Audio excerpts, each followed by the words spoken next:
Hello dear students, we have studied till now regarding 1-1 functions, right? We have studied for 1-1 functions. So inverse is possible for 1-1 function only if it is 1-1. If a function is 1-1, if a function is 1-1, then only inverse is possible, right? But what about 1-1 means each element of domain is connected to a single element of codomain, right? 1 to 1, another function, another element over here with the other element, another element with the other element. This is 1-1. Now many to 1 means, suppose there are two values in the domain which are connected to a single value, right? These are called many one functions. For this, inverse is not possible. We will have to restrict the domain while taking inverse. Okay, children?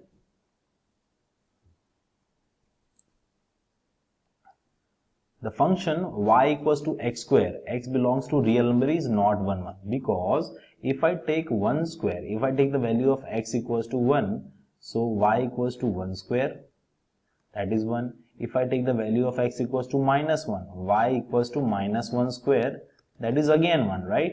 This is 1 and this is again 1. Okay, so suppose this is 1 and this is minus 1. The answer would be 1 for both of them. Okay, hence it does not have an inverse. There are many useful functions like this. How does the calculator then find out the square root? Means inverse, right? If it is square, then what will be the inverse? Inverse will be root. So how does the calculator uses, which method calculator uses to find the value? Actually, for calculator, we program the algorithm in such a manner that it restricts the domains. The answer is to restrict the domain to a section for which the function is 1-1. For that limited, suppose we ignore this part. We ignore this part and we take into consideration this part. Then the function becomes 1-1, right? Then the function becomes 1-1. Okay. So by restricting the domain, we can take the function, we can find the inverse, and this is how calculator calculate. Suppose if x equals to minus 2, y would be 4. If x equals to 2, then y would be again 4, right? So how would you find the inverse of many to one function? Is it possible? No, it is not possible. It is only possible when we restrict the domain, right? Some limited values only, right? Over here, we took the limited values of x and limited values of y. Then only it was possible to find the inverse.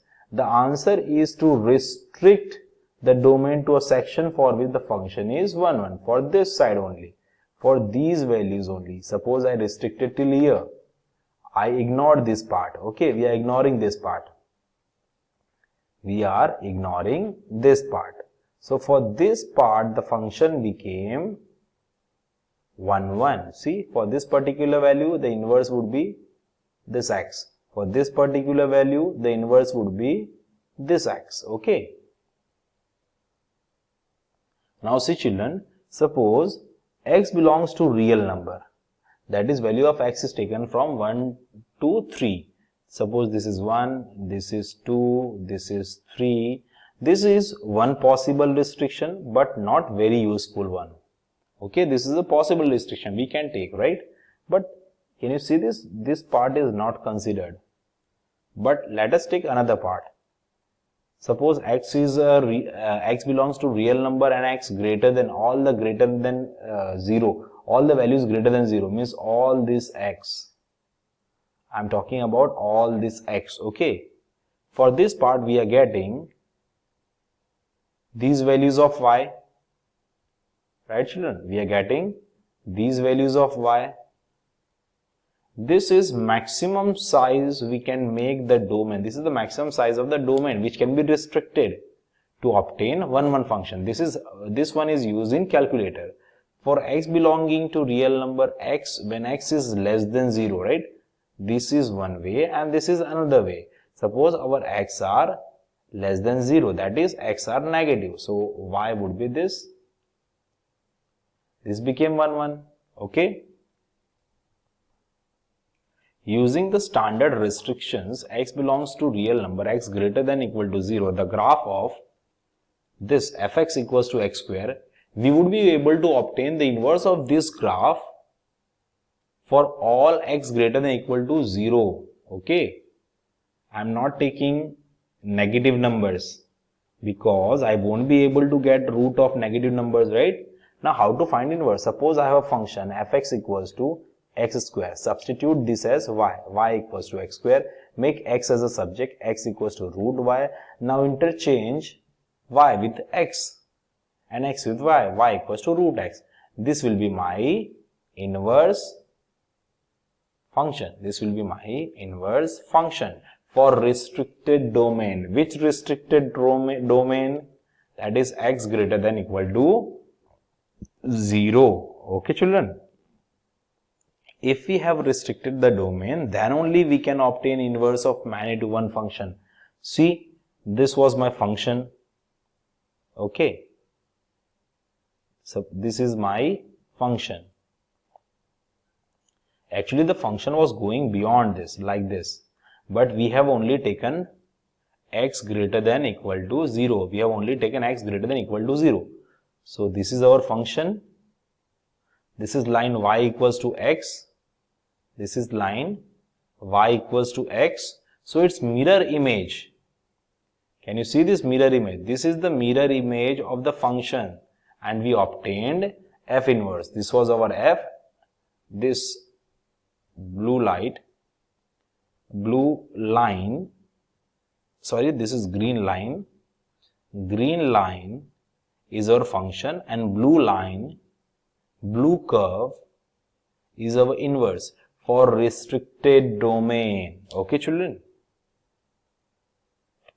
For completeness, for the whole function, right, we will write this separately. I told you, right, the graph was like this, parabolic.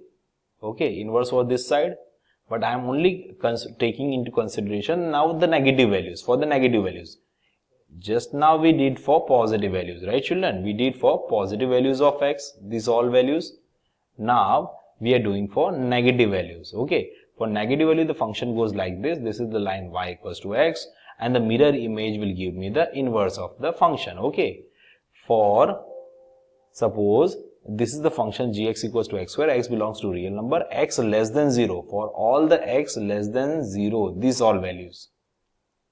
Okay, my inverse would be, g inverse would be root x, but we have taken our values less than 0, so inverse would be negative. Because for taking any root, if I am taking root of 4, I will get 2 and minus 2. But here we have only considered negative values. So I will ignore this answer. I will only accept minus 2. Okay, children. So for all the inverse, suppose this is 4. This is 4. Root of 4 would be minus 2. I can get 2 also, but I am ignoring those values because I have restricted my domains. Suppose this is 16. Root of 16 would be 4 and minus 4. But I won't take positive 4. I will take only negative 4. Okay. Suppose this is minus 2. This is over here minus 4, right? Minus 6 and like that. What would be the root of 4? It would be minus 2. Yes, I know that we can take the positive 2 also. Root 4 is positive 2 also. But can you see over here? We have restricted our domains. Negative values only. Okay. Suppose I have 16 over here.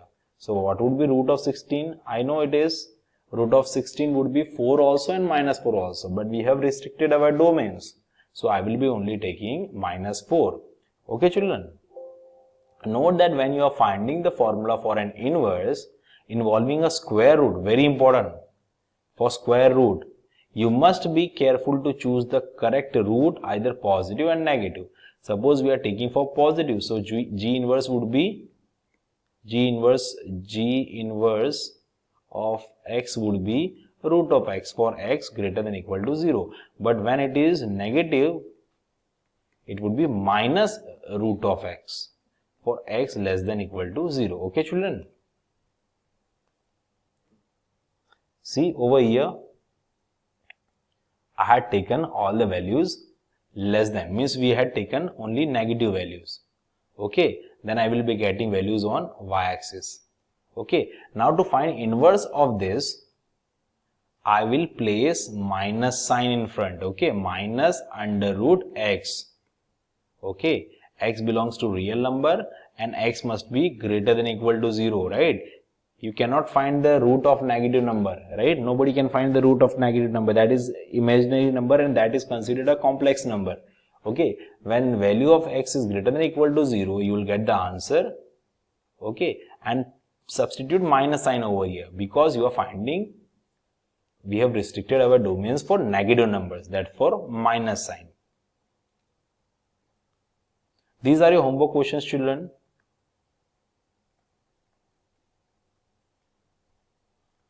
Please try it by yourself and let me know if you face any issues. Okay. Try to search on net also some questions related to inverse functions. This is question number 3 and 4 also. This also we will try to solve. If you face any problem, please let me know.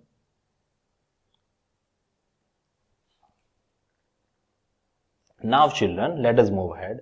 The inverse of composite functions, right? You know what are composite functions? F of g means you will substitute g in function f. G of f means you will substitute function fx in g. Okay. These were the composite functions. Now how to find inverse of composite functions? Example 4.6 tells us that function f and g are defined as fx is how much, children? Fx equals to x square for all x greater than equal to 0, and gx is another function such that it is 2x plus 5 for all x greater than equal to minus 2.5. Okay. Find fg. Fg, this is very easy. You are going to substitute the g function in f. What was the g function? 2x plus 5. Now substitute this in f. What was f? It was x square. So instead of this whole, instead of x square, I'll be taking square of this whole. 2x plus 5 whole square. Okay. So you'll be getting this. Okay. And see, this was greater than 0 and this is greater than minus 2, right? So your f of g will depend on the domain of f of g will depend on g, domain of g, x greater than equal to minus 2.5. Okay.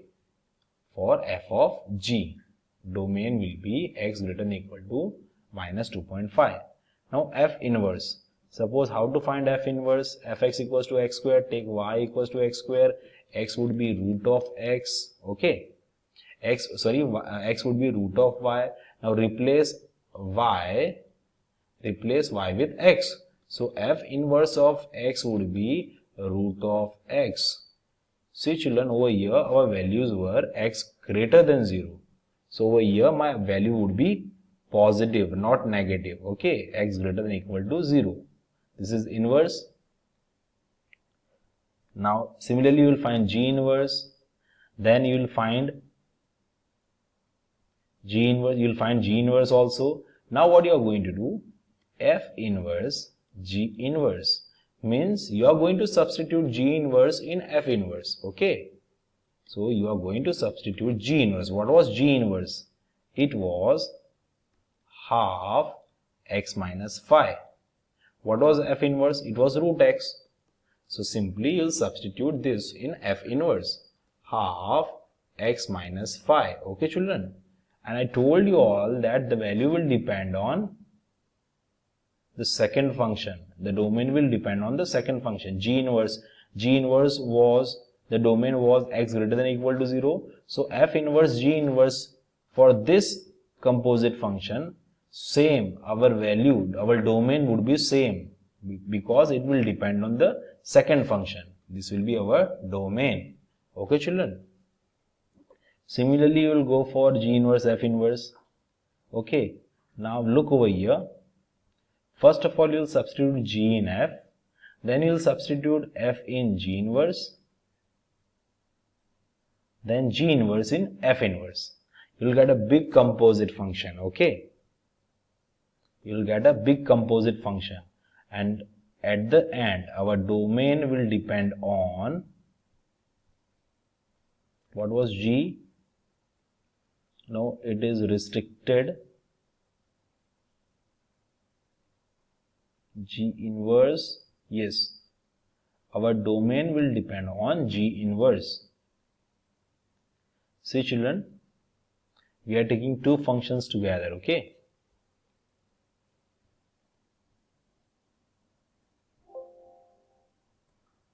Now for this children, you will find Fg first of all, right? What was Fg? Fg was 2x plus 5 whole square, right? You are going to substitute this in G inverse. What was G inverse? It was half of x minus 5.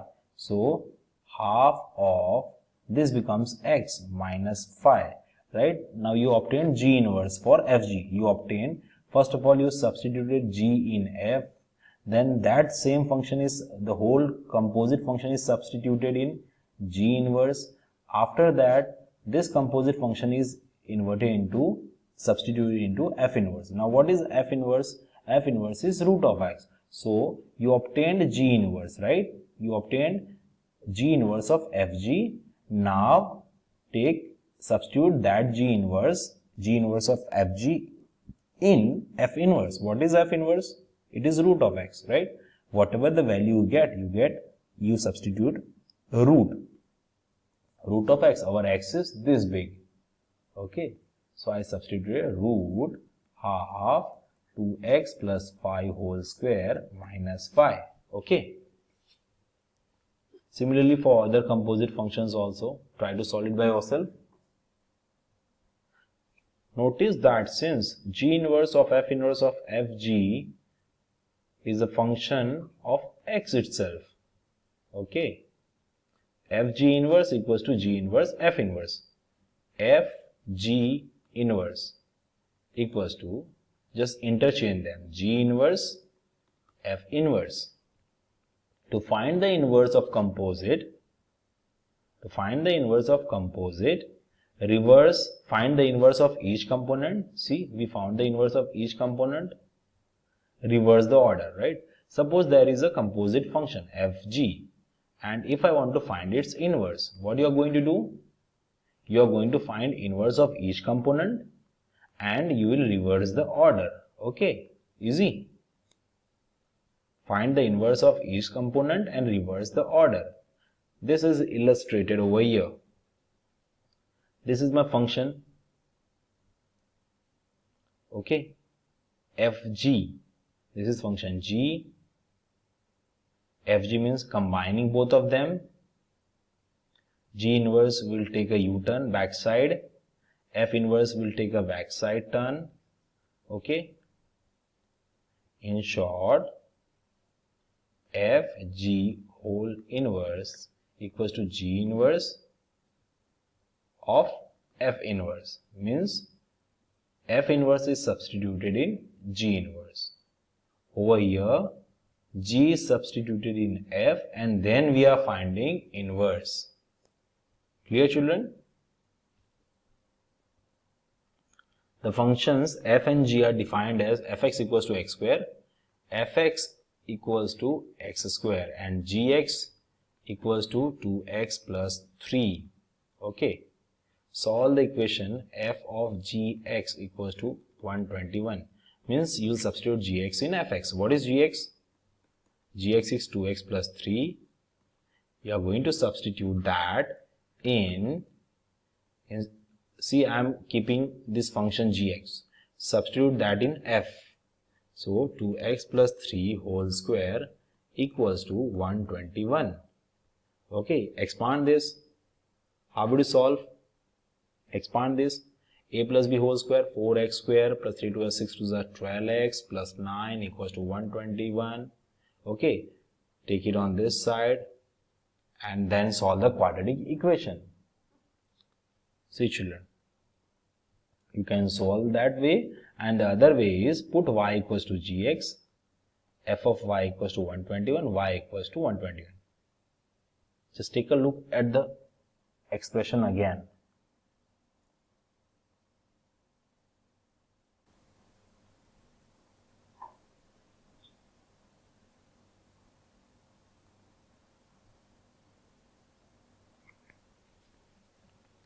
What was gx?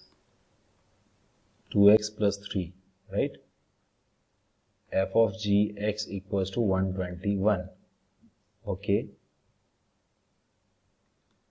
Then we are substituting this in x square. So 2x plus 3 whole of square equals to 121. So 2x plus 3 equals to, square goes on the other side, it becomes 11.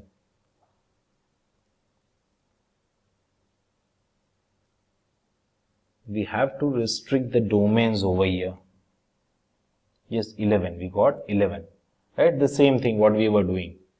See children, you are going to substitute this over here. F of gx equals to 121. Keep the function over here of g. It is 2x plus 3 equals to 121.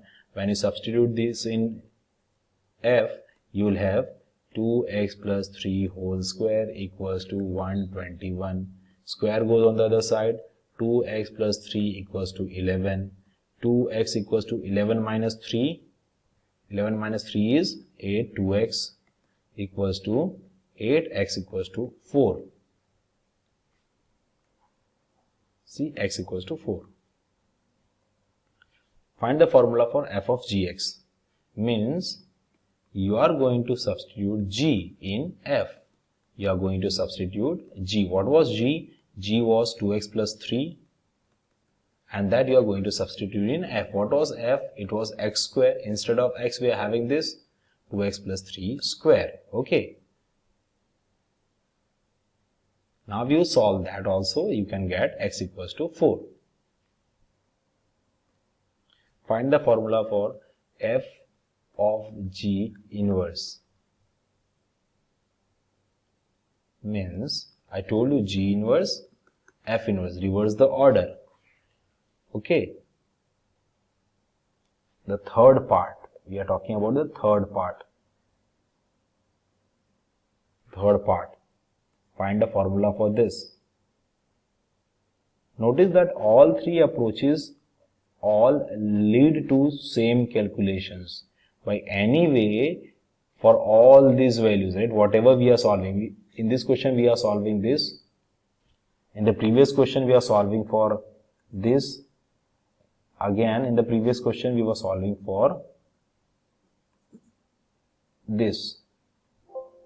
Everywhere we are getting the same answer. Okay, so anyway it is, you can apply, same function is represented by all these three different type of functions, combinations.